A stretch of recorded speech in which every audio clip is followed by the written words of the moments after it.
Praise the lord. ప్రభు అయిన యేసుక్రీస్తు నామములో మీకు శుభములు. ఈ దిన వాగ్దానము, దేవా ఆకాశము కంటే అత్యున్నతుడవుగా నిన్ను కనబరుచుకునుము, నీ ప్రభావము సర్వ భూమి మీద కనబడనిమ్ము. కీర్తనలు 57వ అధ్యాయం 5వ వచనం. మన అనుదిన జీవితంలో ఎదురయ్యే శ్రమల విషయంలో మన ప్రార్థన ఏ రీతిగా ఉంటుంది? ప్రభువా, శ్రమలో ఉన్నాను, అనారోగ్యములో, చెప్పుకోలే వేదనలో, బాధలలో కృంగి ఉన్నాను, నాకు సహాయము చేయము అనే కదా ప్రార్థన చేస్తాం.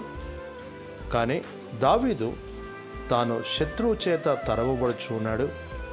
దినదినము తన ప్రాణము దోపుడు సొమ్ము దొరికినట్లుగా అతనికి దొరుకుతూ ఉంది.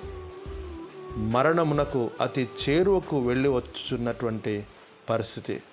అయితే ఇట్టి పరిస్థితుల్లో నన్ను రక్షించుము అని తాను ప్రార్థించలేదు. కానీ ఈ విపత్కరమైనటువంటి పరిస్థితుల్లో కూడా దేవుని నామము ఘనపరచబడాలి అనేది తన ప్రార్థన. అందుకే, దేవా ఆకాశము కంటే అత్యున్నతుడవుగా నిన్ను కనబరుచుకొనుము, నీ ప్రభావము సర్వ భూమి మీద కనబడనిమ్ము అని ప్రార్థన చేయుచు ఉన్నాడు.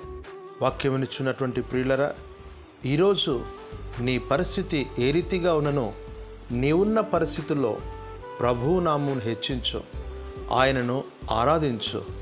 ఆయనే నీ విమోచనకర్త. ప్రభు నిన్ను బలపరచునుగాక.